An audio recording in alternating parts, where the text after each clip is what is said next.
Hey, in this video, I will show you how to turn off autoplay on Spotify, basically on any iPhone and on any Android device. But before we start this wonderful video, gotta tell you that you gotta watch it all the way until the end because there's some steps that you shouldn't miss.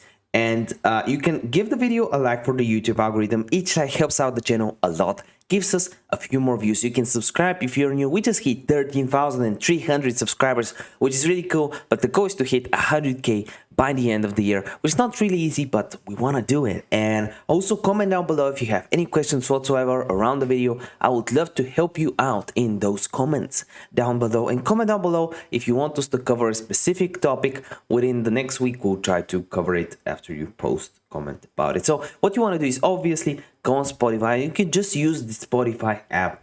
All you got to do is go on the home screen, not on search, go on home. Click on the settings at the top right corner right here. And from there, you want to navigate to playback, which should be the third option. So click playback. From here, you want to go all the way down to autoplay. Here it is, autoplay. It says enjoy non-stop music will play your similar songs when your music ends. I personally like it because they know the preferences I have, but you can just turn it off. But I'll have it on. When it's green, it's on. It's very simple.